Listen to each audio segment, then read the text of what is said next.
E é disso que eu vou falar agora. Justiça de Deus. É um livro muito comprido, tem 62 capítulos, vai dar umas 600 páginas. E é um livro que chama assim, da eternidade à eternidade, propósitos eternos. A eternidade não tem começo, perfeito? E a eternidade não tem fim também. E Deus dividiu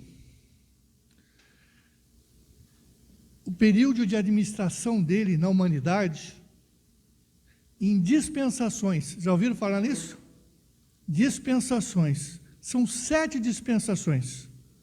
Dispensação é um tempo de administração de Deus na humanidade. Então chama isso, um tempo de administração de Deus na humanidade. A primeira dispensação, ela é eterna porque não tem começo, não dá nem para contar em anos, perfeito? Ela é eterna, não dá para contar. E a última dispensação também é eterna. A última dispensação chama dispensação da plenitude dos tempos, ou dispensação eterna. A última, que é a 7ª. Aí tem a 2ª até a 6ª. A 2ª começa com a queda de Adão até Noé. A 3ª começa de Noé até Moisés, no Monte Sinai, até Abraão. Até Abraão. A 4ª começa de Abraão até Moisés no Monte Sinai. A 5ª vai de Moisés no Monte Sinai, que é a dispensação da lei, até Jesus na cruz. Na cruz. A 6ª, que é essa que nós estamos vivendo, vai de Jesus na cruz até o início da 7ª, que é a eternidade. Nós estamos vivendo a dispensação da graça, que é a 6ª. E essa dispensação da graça, eu chamo de tempo da oportunidade. E de propósitos eternos. Todos nós aqui, nascemos nesse tempo com um propósito. E nesse livro, eu tenho 5 capítulos antes de Gênesis 1:1. 5 capítulos antes de Gênesis 1:1. E o capítulo 1 de Gênesis qual que é?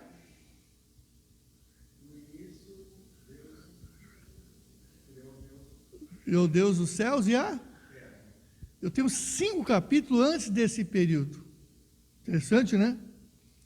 E está tudo na Bíblia, porque tudo que eu falo e escrevo, não falo o que eu penso, eu falo o que está na Palavra de Deus.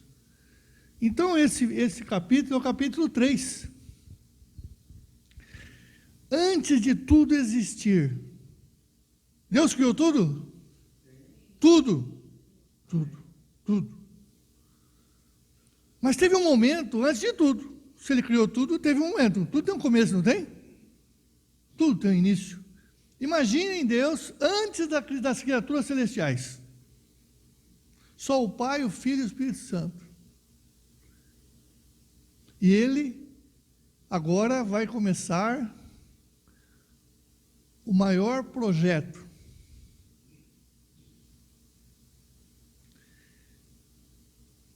E nós estamos nesse projeto. Tremendo, né? Deus não é tudo? Ele sabe tudo? Ele é o alfa e o ômega. Então vamos ver o que eu vou ler. Eu vou ler rapidamente para depois nós entrarmos na matéria, tá bom? Houve um momento, no princípio de tudo, lá na eternidade, onde o Altíssimo, Todo-Poderoso Deus, assentado sobre um alto e sublime trono, tudo isso na palavra de Deus, tá, gente? Tá bom? Tomando conselho dele mesmo, busca em sua sabedoria e conhecimento palavras, o verbo logos no grego, para dar início a um projeto maravilhoso, inimaginável, de dimensões imensuráveis e de um tempo de magnitude eterna. Vocês conseguem compreender isso?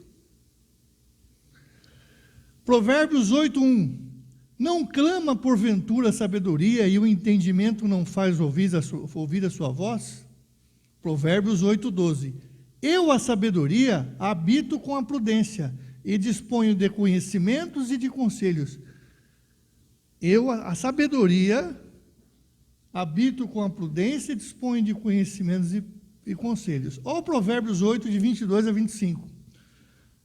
O Senhor me possuía no início de sua obra, antes de suas obras mais antigas. Desde a eternidade fui estabelecida, desde o princípio, antes do começo da terra.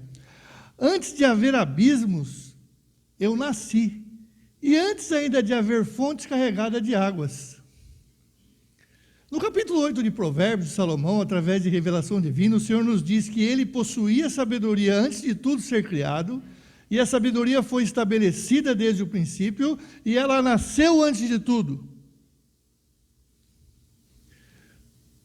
Temos 3 afirmações nesse versículo que cabem a um estudo mais detalhado. Primeiro, que o Senhor a possuía, Caná no hebraico, nesse caso como origem de Deus, um atributo divino, como Paulo diz a sabedoria era um atributo de Deus, estava dentro dele. Colossenses 2:9 diz assim, porquanto nele habita corporalmente toda a plenitude da divindade. E também que Jesus é a imagem do Deus invisível. Colossenses 1, de 15 a 17, diz assim, esse é a imagem do Deus invisível, o primogênito de toda a criação, pois nele foram criadas todas as coisas, nos céus e sobre a terra, as visíveis e as invisíveis, sejam tronos, sejam soberanias, sejam quer principados e quer potestades. Tudo foi criado por meio dele e para ele. E ele é antes de todas as coisas, nele tudo subsiste. E que todas as coisas em todo e qualquer lugar, quer visíveis ou invisíveis, estavam nele, foram criadas por ele. Nele tudo subsiste, tem vida, uma ação constante e eterna de soberania e poder sobre tudo e todas as coisas. Com essas imensuráveis características, atributos, o Altíssimo, Todo-Poderoso Deus, tomando o conselho dele mesmo, busca em sua sabedoria, inteligência, conhecimento, palavras, o verbo, logos no grego, e começa a estabelecer, mediante a excelência de sua inteligência, as criaturas celestiais, o universo, a terra e o homem, exercendo o seu poder e autoridade, se expressando primeiramente com a palavra, o projeto de tudo e todas as coisas, como se expressa o profeta Jeremias nesse versículo, Jeremias 10:12. O Senhor fez a terra pelo seu poder, estabeleceu o mundo por sua sabedoria e com sua inteligência estendeu os céus. Tudo se inicia dentro de Deus, nele, lá na eternidade, mediante sua sabedoria, o seu poder. Como Daniel diz em Daniel 2:20, disse Daniel, seja bendito o nome de Deus, de eternidade a eternidade, porque dele é a sabedoria e o poder. Nesse versículo, temos que nesses atributos de Deus, ou seja, seu poder e soberania sobre tudo e todas as coisas, e a sua sabedoria, pois tudo está nele, todo o princípio e todo o fim já estão nele, de eternidade a eternidade. Como Paulo diz em Romanos 12, de 33 a 36, ó profundidade da riqueza, tanto da sabedoria como conhecimento de Deus, quão insondáveis são os seus juízos, quão inescrutáveis os seus caminhos. Quem, pois, conheceu a mente do Senhor? Ou quem foi seu conselheiro? Ou quem primeiro deu a ele para que venha a ser restituído? Porque dele, e por meio dele, e para ele são todas as coisas. A ele, pois, a glória eternamente. Amém. A sabedoria, o conhecimento, a inteligência de Deus são insondáveis, inescrutáveis e imensuráveis. Tudo está nele, tudo foi criado por meio dele, e todas as coisas serão convergidas nele para a sua glória de eternidade a eternidade. Com essas imensuráveis e inimagináveis condições, características, o Altíssimo, Todo-Poderoso Deus, segundo os seus conselhos e pensamentos dele mesmo, busca em sua sabedoria, que segundo sua palavra foi estabelecida, posicionada, como veremos a seguir. Segundo, que a sabedoria foi estabelecida, nakak no hebraico, quer dizer instalada, colocada, posicionada. A sabedoria de Deus dentro dele se manifesta na criação, antes de tudo, como diz em Salmo 104, 24. Que variedade, Senhor, nas tuas obras, todas com sabedoria as fizeste, cheia está a terra das tuas riquezas. Como no hebraico, Nakak se posiciona como uma explosão de variedades de criaturas celestiais, com todo o universo com suas peculiaridades, a terra e suas criaturas, animais terrestres, insetos, aves, peixes, todo tipo de criatura marítima e de rios e lagos, todo tipo de vegetação, árvore, todo tipo de materiais rochosos, líquidos e gasosos, todos os elementos da natureza, e o homem e a mulher. Tudo isso de imensurável imaginação estava agora dentro dele, a ponto de ebulição, e se dá quando? Provérbios 8, 25, antes que os montes foram firmados, antes de haver outeiros, eu nasci. Em terceiro, que a sabedoria nasceu antes de tudo. No hebraico, shu, metaforicamente, tomou uma atitude. Essa atitude dentro dele se expressa na palavra logos, como João diz em João 1, de 1 a 3. No princípio era o verbo, e o verbo estava com Deus, e o verbo era Deus. Ele estava no princípio com Deus. Todas as coisas foram feitas por intermédio dele, e sem ele nada do que foi feito se fez. Agora, aquilo que estava dentro dele, no princípio, a sabedoria, se manifestou dentro de Deus, então se torna a palavra, que por sua vez, em todo o seu conteúdo, tem propósitos, ou seja, tudo que está para se tornar manifesto, criado por intermédio do seu poder, mediante sua fala, proferindo palavras, todas as coisas, criaturas, têm propósitos e um fim determinado por ele. Um projeto perfeito, com vida própria, uma engenharia complexa e interligadas, muitas coisas cientificamente ainda nos dias de hoje sem explicação e conhecimento humano, ainda dependente da manifestação da sua sabedoria para se tornar conhecida aos homens. A arquitetura de todo o universo, agora expresso por palavras, um memorial descritivo de todas as coisas e todas as criaturas. Que maravilhoso espetáculo da criação de Deus. É lindo isso? Tremendo ou não? E está tudo dentro dele ainda. Vocês conseguem imaginar isso? Não está dizendo a palavra assim? Tudo dentro dele. Mas vamos continuar. Provérbios 16, 4. O Senhor fez todas as coisas para determinados fins, até o perverso para o dia da calamidade. Você está aqui com um propósito eterno. Você está nesse tempo. Eu digo, nesse livro, que nós estamos vivendo o melhor tempo da humanidade. Esse nosso tempo. É o melhor. Eu louvo a Deus por ter nascido nesse tempo. E ganhei um coração 2015 zerado, novinho por Deus. Porque eu vou viver, eu acho que eu não vou morrer mais. Você acredita nisso? Pelos cálculos que eu tenho feito, eu não morro mais. Antes dele voltar, eu vou ser arrebatado. Porque se ele voltar e estiver aqui, misericórdia. Isso é outra coisa, amados. Jesus não vem aqui buscar a igreja. Ele vai arrebatar a igreja, depois tem 7 anos de tribulação, misericórdia, e aí ele vem para governar o milênio. Tá? Então, nós vamos ser arrebatados. Arrebatados. Nesse projeto de todas as coisas, tem cada um propósito para determinados fins, inclusive cada um de nós, para a sua honra e glória, e outros perversos, para dizer que você está aqui para a honra e glória do Senhor. Eu vou dizer essa manhã por que você está aqui nesse mundo.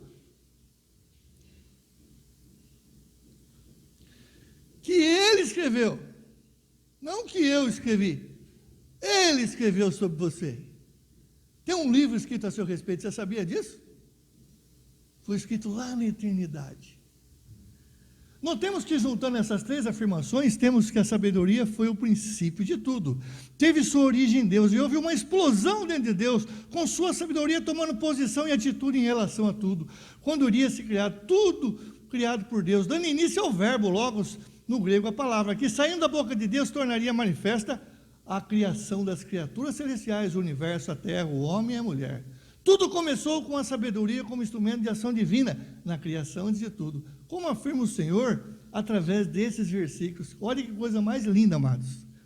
Ainda ele não tinha feito a terra, nem as amplidões, nem sequer o princípio do pó do mundo. Quando ele preparava os céus, ali estava eu. Quando traçava o horizonte sobre a face do abismo, quando firmava as nuvens de cima, quando estabelecia as fontes do abismo, quando fixava ao mar o seu limite, para que as águas não transpassassem seus limites, quando compunha os fundamentos da terra, então eu estava com ele, eu era seu arquiteto, dia após dia, eu era suas delícias, folgando perante ele em todo o tempo, regozijamos-se no seu mundo habitável e achando as minhas delícias com os filhos do homem. Que maravilhosa revelação nessas palavras sobre a sabedoria de Deus, que todos os seus conselhos, pensamentos e intentos acerca da criação tinha sua sabedoria como companheira e se deliciava com a sua manifestação, pois era seu arquiteto, seu artesão, e o Senhor nosso Deus criava tudo dentro de si, alegrando-se nessa maravilhosa criação, e dizia que tudo era bom. Agora, nessa condição de Deus, com todo o poder e a sua infinita inteligência, o que está em sua mente começa a se transformar em um projeto de dimensões eternas. Esse projeto começa a ganhar forma e conteúdo, mediante a palavra, se tornando um memorial descritivo de tudo o que haveria de ser criado, e esta palavra, quando sair de sua boca, terá propósitos determinados e prosperará segundo os desígnios de nosso Deus e Pai, conforme Isaías diz em Isaías 58, 11 a 11, porque os meus pensamentos não são os vossos pensamentos, nem os vossos caminhos, meus caminhos, diz o Senhor, porque assim como os céus são mais altos do que a terra, assim são meus caminhos mais altos do que os vossos caminhos, e os meus pensamentos mais altos que os vossos pensamentos, porque assim como descem a chuva e a neve dos céus, e para lá não tornam, nem sem que primeiro reguem a terra, e fecundem e a faça brotar, para dar semente ao semeador, e o pão que come, assim será a palavra que sair da minha boca, não voltará para mim vazia, mas fará o que me apraz, e prosperará naquilo para o qual eu designei. Segundo essa revelação que Deus deu a Salomão, diz: tudo tem o seu tempo determinado e há tempo para todo o propósito debaixo do céu. Você está nesse tempo com propósitos divinos para fazer a diferença na terra e fazer a diferença em todas as pessoas que estão ao seu redor. Amém. Você nasceu para ser um abençoador, uma pessoa que vai mudar todas as pessoas que estão ao seu redor. Porque o Senhor tem propósitos maravilhosos a seu respeito, coisas lindas, mas você fala, mas só agora, não importa. Moisés começou aos 85, Custódio aos 62 com Adonep, Abraão aos 100 anos, então há tempo ainda de começar, amém, amados? Tudo que foi criado por Deus tem seu tempo e propósito delineados por Deus, para atender os fins na qual Deus o designou. Inclusive nós, nesse tempo da dispensação da graça, estamos aqui agora para cumprir o que o Senhor Deus e Pai escreveu com sua caneta. E o que temos que fazer nesse tempo aqui na terra? Trataremos desse tema num capítulo, eu falo do capítulo lá na frente. Tudo fez Deus formoso no seu devido tempo, também pôs a eternidade no coração do homem, sem que esse possa descobrir as obras de Deus, fez desde o princípio até o fim. Estamos vivendo o melhor tempo da humanidade, um tempo formoso, chamado esse tempo de tempo da oportunidade, e dentro de nós o anseio de desejo de viver na eternidade. É lindo ou não? Aleluia. Deu para entender o que Deus pensa? Amados de Deus, esse projeto, Deus é perfeito? Amém? Ele conhece o começo e o fim? Ele sabe tudo o que acontece e vai acontecer? Amém? Eu não vou me alongar aqui, eu tenho que dar matéria, mas esse é a introdução. Imagine ele fazendo todo esse projeto, a perfeição, e ele fala, agora eu vou fazer o homem e a mulher. Depois que ele cria tudo, ele vai fazer, agora eu vou criar o homem. Ele criou tudo. E no meu livro eu falo da criação do céu. São 3 céus. É os céus. É o primeiro céu, o segundo céu, o terceiro céu. Vocês sabiam disso? Depois de que a pessoa fala, mas o cientista fala que a Terra tem bilhões, e tem mesmo. A Terra foi criada junto com o primeiro céu. Mas ela sem forma aí, vazia. Ficou muito tempo, porque 1000 anos para o Senhor é igual a um dia. Mas um dia ele criou o homem, não criou? Mas esse homem, ele fez, eu vou fazer ele a minha imagem e semelhança. Sabe o que é semelhança? É uma pessoa que é praticamente igual a outra.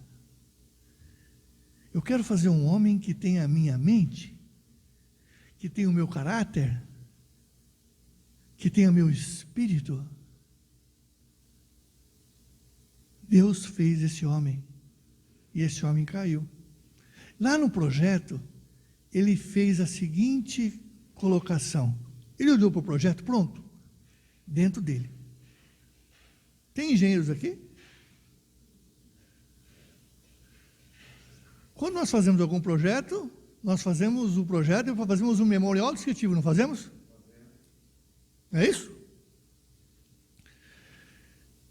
Se você termina o seu projeto, está prontinho, fez o memorial, todas as especificações, e vem o teu cliente, vai construir, por exemplo, um prédio, tá bom? E vem o cliente e fala assim, puxa vida, eu descobri na prefeitura que em vez de 10 pavimentos, eu posso fazer aqui 15 pavimentos. Poxa, complicou o projeto, não complicou? Você precisa fazer um conserto no projeto, não é isso? E mudar o quê? Os fundamentos, as estruturas, todo o processo vai mudar, não vai não? As instalações elétricas, de água, tudo vai mudar. Então você faz um conserto no projeto, não é isso? Então você muda, porque você viu que não pode ser aquele projeto. Deus, Ele olha pelo seu projeto e diz assim, eu vou ter um problema aqui no céu, uma rebelião, que vai afetar a minha criação lá na terra. Eu vou mudar esse projeto. Eis que farei um conserto, e esse conserto vai ser eterno. Eis que farei uma nova aliança.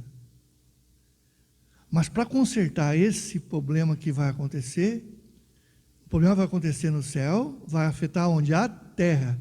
Eu vou mandar meu filho na terra para fazer o conserto. Nós estamos no tempo do conserto. Esse tempo é do conserto. Jesus veio reintroduzir o reino dos céus que foi perdido lá no Éden, aqui na terra nesse tempo. E ele fala, agora eu vou fazer o quê? Uma justificação. A justiça de Deus. Vou devolver ao homem e à mulher aquilo que foi perdido lá no Éden. Ou seja, eu vou devolver tudo aquilo que eu quero que ele seja. Ou seja, agora ele vai ser na imagem e minha semelhança de novo. Vou dar autoridade, vou dar poder, vou dar o meu espírito, vou dar minha mente, para vocês agirem e pensarem. E ele pega agora, muda e começa a escrever a sua história. Lá no Salmo 139, 16, diz assim, que você era substância ainda informe, você ainda não existia, e todos os seus dias estavam determinados. Existe um livro lá no céu, contando a tua história. Só que um dia você nasceu, na hora certa, no dia certo. E foi bem, até um dia, nenezinho, aí a tua mãe falou, faz isso, você falou, não. Você tirou a caneta da mão de Deus e começou a contar a sua história. E aí você ficou jovem, vou fazer isso, vou fazer aquilo, eu sou assim, eu quero isso, eu tenho projetos. E começou a escrever a tua história. Que tragédia.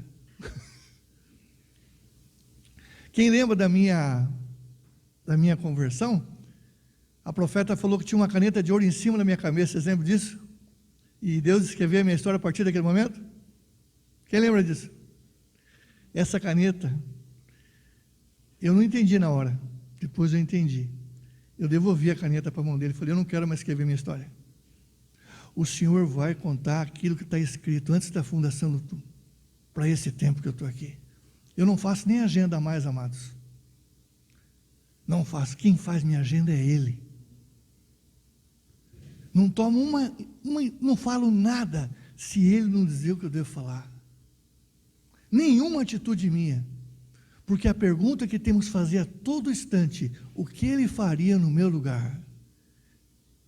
Porque de fato nós estamos mortos em Cristo Jesus. Não é isso que diz a palavra? E Ele vive agora em mim, não vive? E nós nascemos para fazer a vontade dEle, não é isso que nós lemos na única oração que Ele deixou? Seja feita a tua vontade, assim na terra como no céu. Mas você fala, você levanta de manhã, você pega a caneta e fala, agora é comigo. Eu tenho isso, eu vou fazer aquilo, que tragédia. Eu vim essa manhã aqui, para que você devolva essa caneta na mão de Deus. E deixe Ele terminar.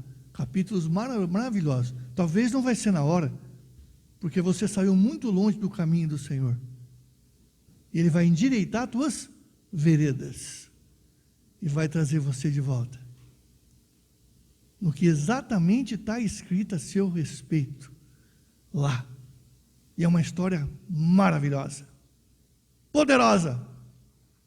E é para isso que você está aqui. Estão entendendo o que eu estou falando? Mas onde é que está isso na Bíblia, Júlio César? Leia para mim aí, Efésios 1:4.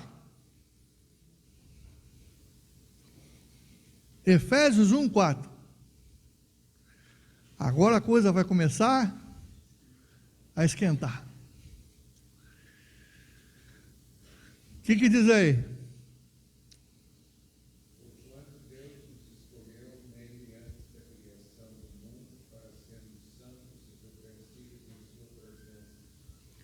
Pois tanto Deus nos escolheu nele para sermos o quê?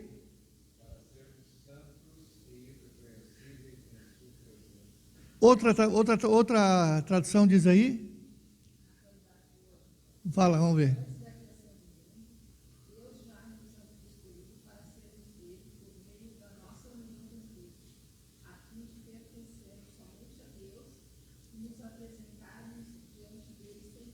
Sem culpa. Uma outra? Deus nos elegeu nele. Tem aí uma aí, não tem? Como também nos elegeu nele antes da fundação do mundo, para que fôssemos santos e irrepreensíveis diante dele em caridade. Ele nos escolheu, Ele nos elegeu, nos deu um propósito. Antes da fundação do... Aí, ó. Ele estava escrevendo sobre você, Humberto. Sobre você, Cláudio. Mas nós tivemos no ano passado, eleições, não tivemos? Não vim falar de política aqui não. Tivemos eleição? E todos nós nos mobilizamos para que pessoas fossem eleitas para resolver um problema nosso, né? Porque a verdade é essa, né? Há um egoísmo. Queremos resolver o problema nosso, da nação. A gente fala, a nação tem que melhorar. Mas, no fundo, a gente quer que resolva o nosso problema. Não é isso, não? E estamos nessa expectativa contínua todo dia. Eu leio o jornal todos os dias, eu quero me informar, eu leio o Valor, leio outros. Eu procuro me informar o que está acontecendo. Isso é bom. Eu sou empresário. Mas nós colocamos toda a nossa expectativa naqueles homens lá. Mas o Senhor elegeu eles para isso. Uns estão faltando, outros não. Eu vim dizer para você, que está escrito aqui, que Deus te elegeu, você, antes da fundação do mundo, para você ser santo e irrepreensível, para você fazer tudo conforme Ele pediu. Só que você ainda não tomou posse. Você precisa ir no cartório celestial pegar o seu documento de posse, que você foi eleito para ser santo e irrepreensível. Você foi eleito para fazer a mudança dentro da sua casa. As pessoas estão sedentas para que você tome posse e mude o ambiente da tua casa. Que mude o ambiente do teu trabalho. Que onde você bote o pé, você represente o Todo-Poderoso. Que as palavras da sua boca sejam uma fonte santa. Que você seja irrepreensível. Uma pessoa que vai trazer vida a outros. Você não abre a boca e vai fazer bem para as pessoas. A sua casa vai ser santa, as pessoas entram e vão ser curadas só por causa da presença de Deus na sua casa. Mas onde é que está escrito isso, Lúcio César? Vai lá para Filipenses 2, a partir do 12, leia para mim.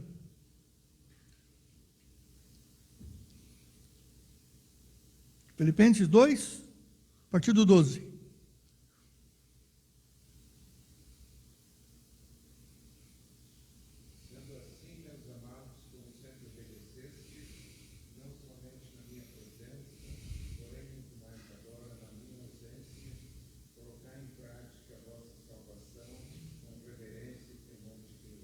Olha só,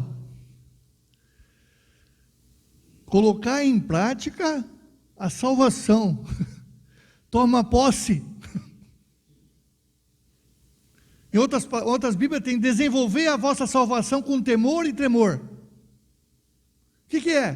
Toma posse no cartão essencial para aquilo que você foi chamado. Há propósito na sua vida. Desenvolver a salvação é, faça aquilo para o qual você foi chamado para fazer nesse tempo, com temor. Temor é humildade, reverência, santidade e obediência ao Senhor.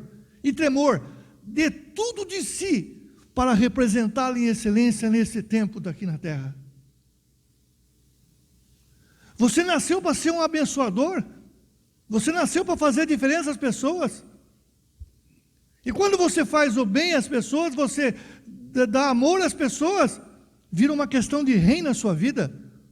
O céu se volta para você e começa a te abençoar de maneira que você não consegue nem pensar o que ele vai fazer. As palavras nem saem da tua boca e vem a bênção. Tudo anda conforme ele determina. Vai ter problema? Muitos, porque nós estamos no mundo. Até Jesus teve problema no mundo, inclusive financeiro.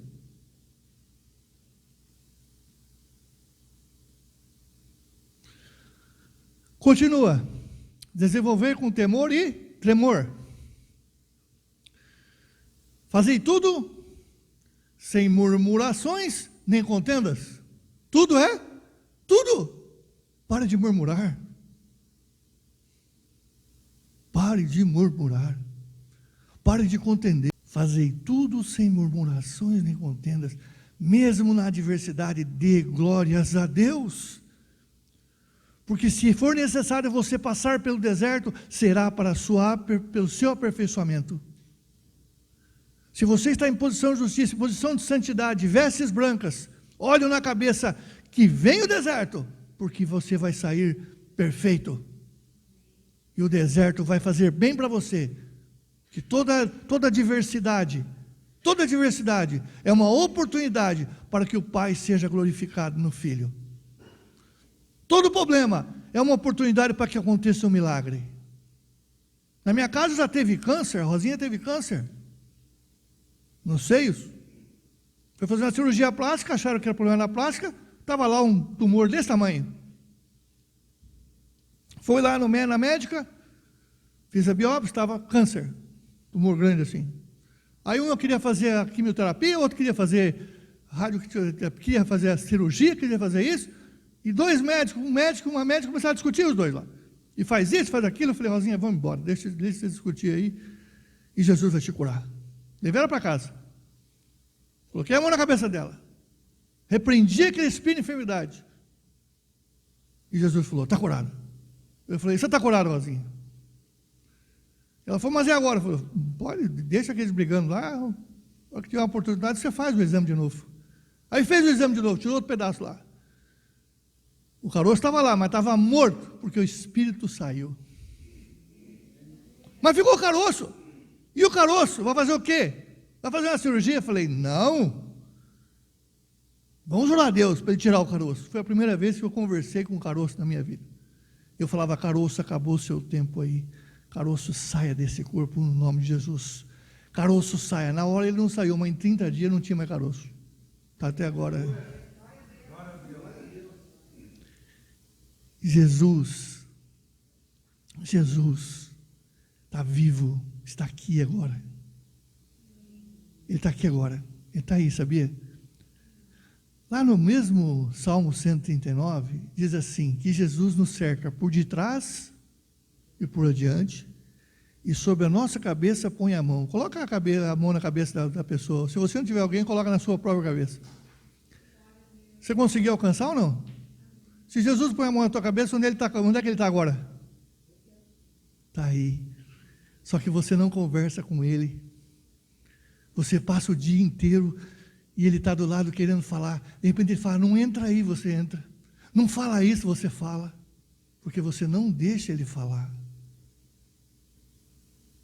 Em todo tempo você tem que pedir, Senhor, o que o Senhor falaria? Ele fala, não fala nada. Mas como eu preciso reagir?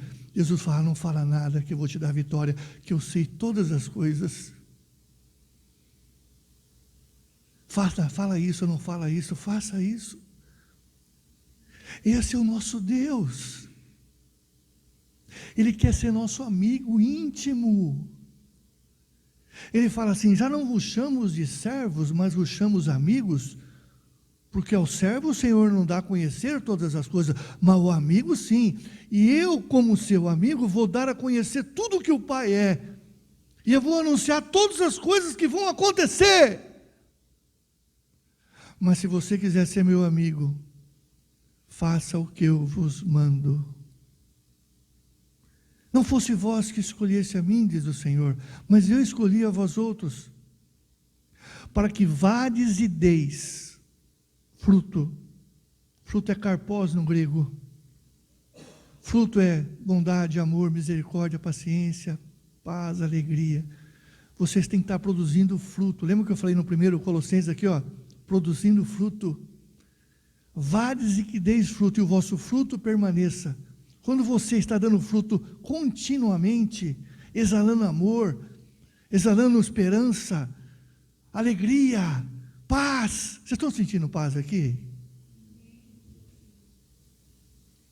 Eu estou dando fruto. Mas ele fala assim, se você estiver fazendo isso, indo e dando fruto, tudo quanto pedir ao Pai em meu nome, Ele vai te dar. Sabe por que as orações, os milagres não estão acontecendo? Porque os homens e mulheres de Deus não estão dando fruto. Colossenses, produzindo fruto em toda boa obra. Obra, ergo, trabalho. Um dia Jesus dava fruto muito, né? Era o próprio amor. E um dia de manhã ele estava curando uma pessoa, chamaram a atenção dele. Como você está curando no sábado? É proibido, não pode? Ele disse assim, eu e meu pai produzimos fruto continuamente. Estou parafraseando aqui. E o meu pai trabalha e eu trabalho, e o meu pai ainda trabalha. Ou seja, você está produzindo fruto.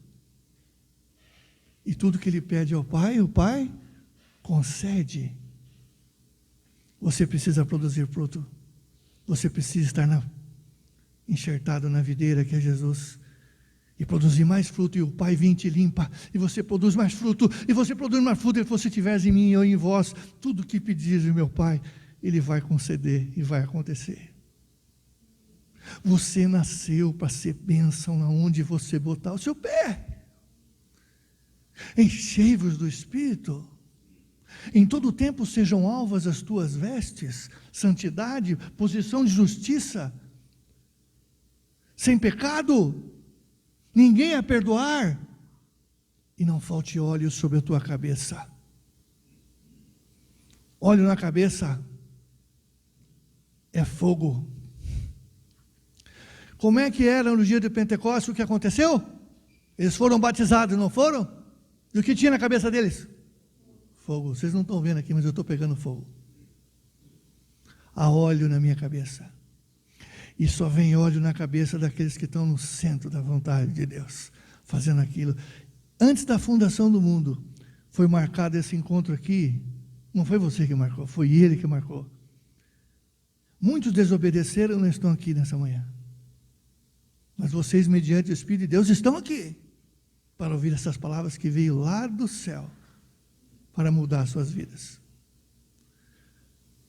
Vocês nasceram para ser homens e mulheres pegando fogo. Continua lá. Fazei tudo sem murmuração nem contendas. Estou falando de Filipenses, tá?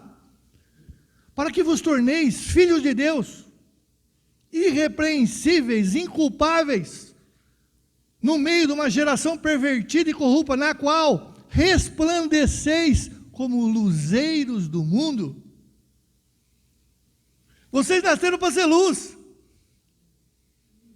Aonde você botar o pé, a luz. Na sua casa, onde você bota o pé, as pessoas vão querer ficar ao seu lado.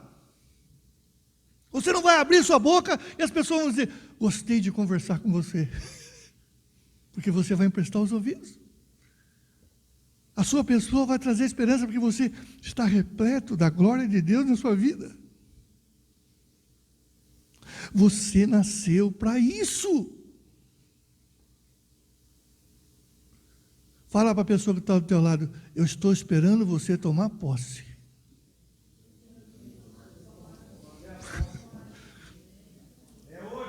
Estou esperando você começar uma vida nova, repleta de santidade, repleta de milagres. Você nasceu num tempo maravilhoso. Jesus está olhando aqui para esse lugar e fala aqui, ó, tem muitos homens e mulheres que vão fazer a diferença. Mas você vai pensar, você sim. A humanidade anseia pela sua manifestação. E as criaturas estão gemendo, pedindo que nós nos manifestemos. Há necessidade de mudança. Mas para isso precisa querer. Para isso precisa se colocar à disposição. E essa manhã é o dia que Deus escolheu para você tomar uma posição. Pode continuar com a sua vida. Mas ele diz assim: desenvolva a vossa salvação. Saia da letargia, saia da espiritualidade e adentre o sobrenatural de Deus, porque para isto fostes chamados. Deus fez justiça por vós. Vós sois nação santa, sacerdócio real. Por que é real? Porque de Melquisedeque, que é o sacerdote de Abraão, até o último sacerdote, Jesus Cristo, esse é o último. Aquele sacerdote de Israel não vale nada não. O último foi Jesus e vive. Não se pode substituir um sacerdote vivo. E Jesus vive. Eu sou da linhagem e você é da linhagem de Jesus. Então eu sou um sacerdócio real. Sacerdócio real. Mulheres, vocês são rainhas, porque nós somos reis, os homens são reis e sacerdotes. Rainha não anda nem na frente nem atrás, rainha é sempre do lado. Hoje eu vou explicar para os homens a ser reis e sacerdotes na sua casa, e a Rosinha vai explicar para as mulheres a ser rainhas dessas mulheres. E viver o quê? Reinando. Como é que um rei vive? Como é que uma rainha vive? Reinando em vida. Fazendo a diferença. Sabe como eu avalio um homem de Deus? Sabe como se avalia um rei? Você olha para a mulher dele, para a rainha. Se a rainha está bem, o reinado está bem. Se a rainha está mal, o rei só fala. Vocês estão entendendo o que eu estou falando? Se ele não cuida da rainha, vai cuidar do reino? Misericórdia. Cuide das suas rainhas. Abençoa as suas rainhas. As que não são casadas são princesas. Princesas. Vocês não são casadas, né? Princesas. Eu tenho uma boa notícia para te dar, mas eu tenho uma notícia ruim também. Qual que você quer ouvir primeiro? A boa é que o teu príncipe está andando por aí. E está cheio de mulher em cima dele. Essa é a mal. Peça a Deus para marcar esse encontro. Não fui eu que encontrei a Rosinha que me encontrou. Com 30 dias me pediu casamento. Na minha história eu conto isso, não foi? Movida por Deus. Eu não sabia quem eu era, mas ela sabia quem eu ia ser. Tremendo, né? Comece a orar e falar: Senhor, marca esse encontro. E Ele vai marcar.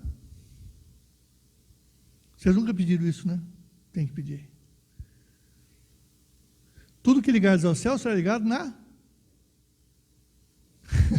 Não, que ligar na terra vai ser ligado no céu. Entenderam, amados? Que horas são? 5, meio-dia. Amados. Hã? Não entendi? Até a meia hora. 12h30. Vocês que mandam, eu tenho assunto. Posso continuar? Eu vou voltar naquela palavra de Colossenses. Agora vocês vão entender aquela palavra que eu dei de manhã aqui. Colossenses, lembra que eu li Colossenses aqui? Colossenses 1.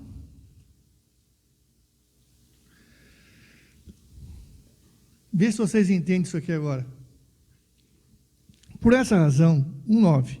Também nós, desde o dia em que ouvimos, não cessamos de orar por vós e de pedir que transbordei no pleno conhecimento de sua vontade. Você tem que conhecer a vontade de quem? De Deus. Lá em Efésios fala, Paulo ora assim: ora a Deus que te dê entendimento e sabedoria, para que você abra os olhos do vosso coração, para saber a esperança da vossa vocação. Você tem que saber para que você está aqui.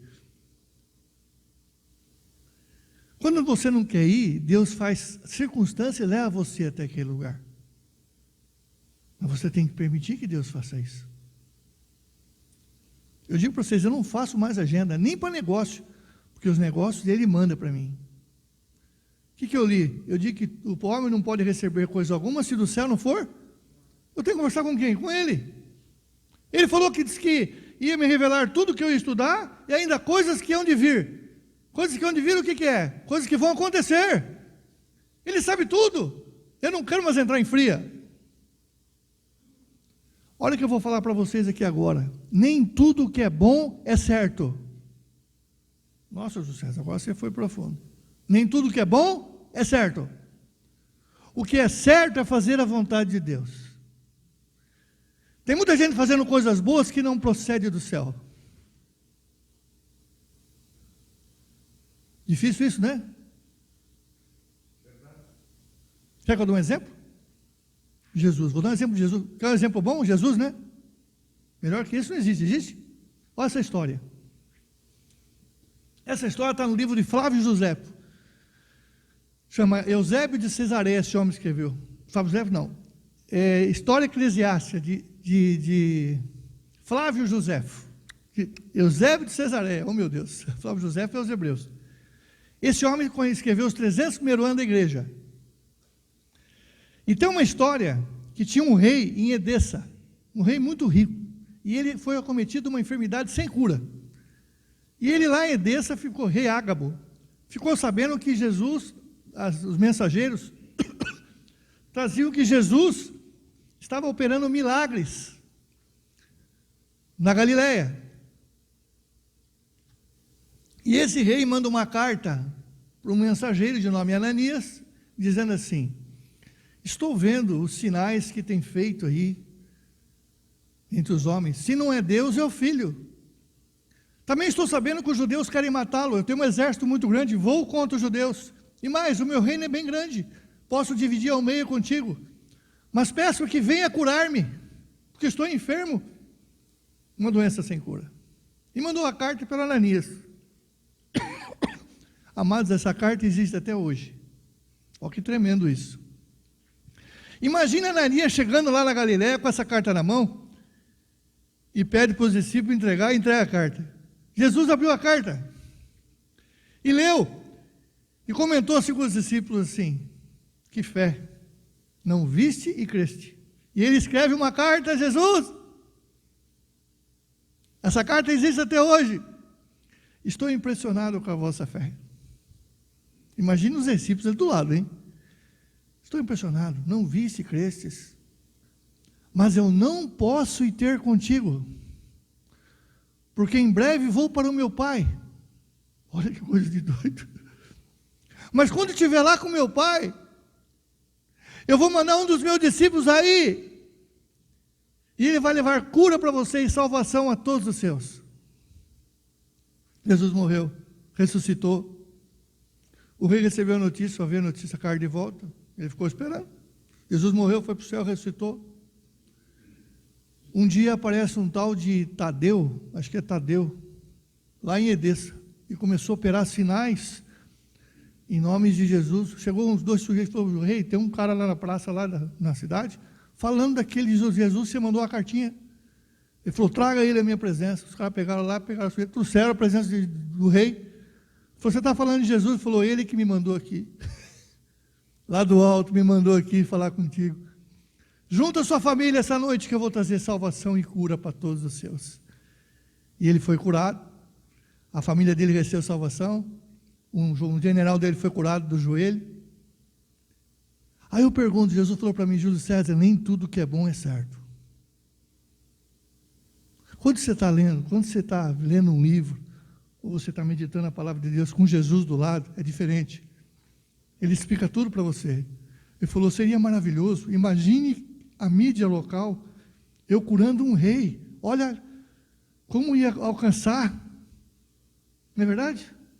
Mas não estava escrito lá no livro do meu pai que eu iria para Edessa. Estava escrito tudo certinho, que eu ia caminhar para Gólgota, e eu ia para o alto.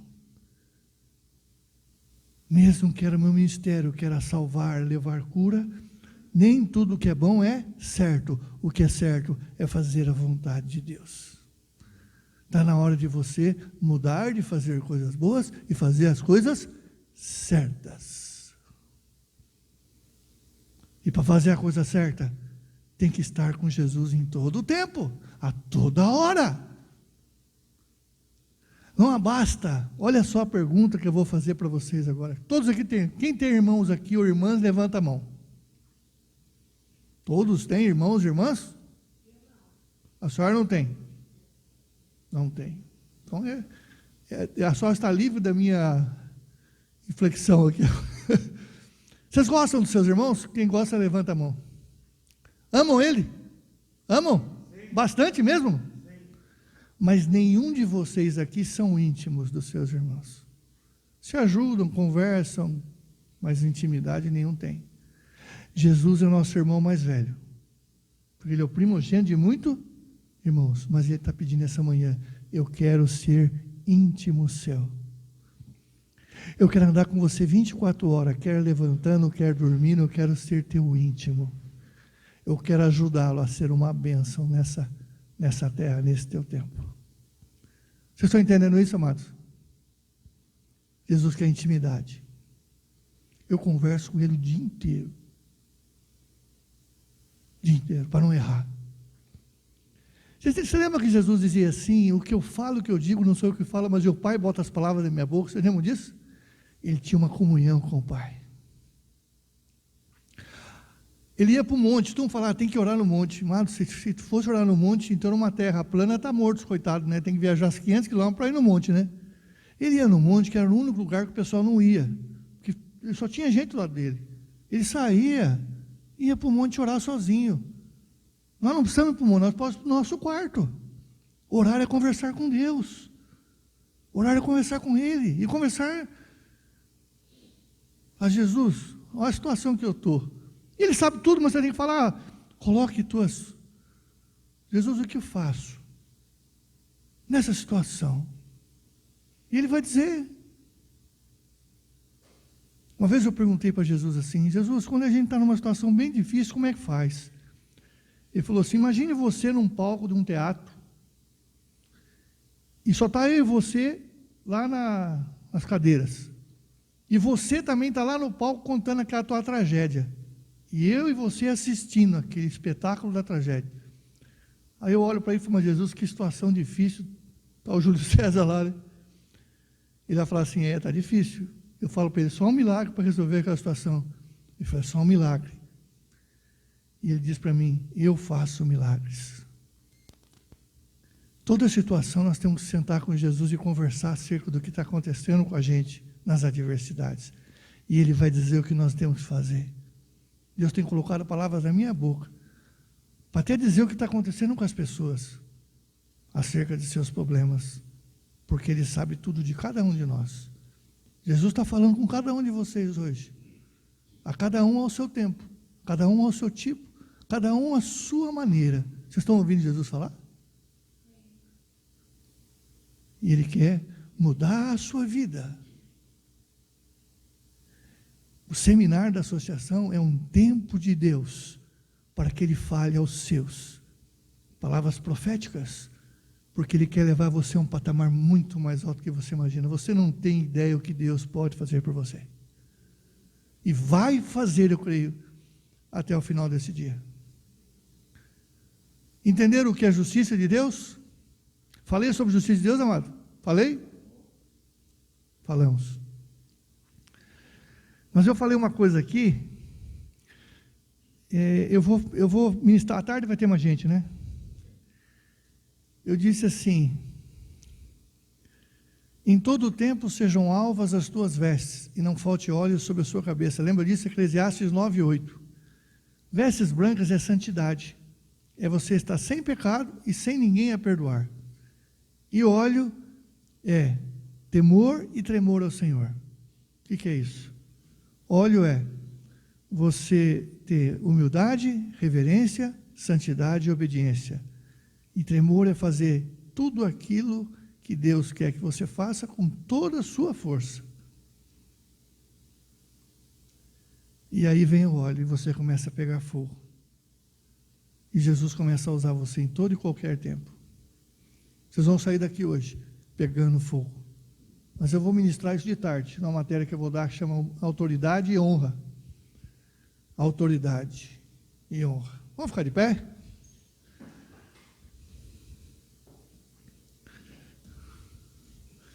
Aleluias.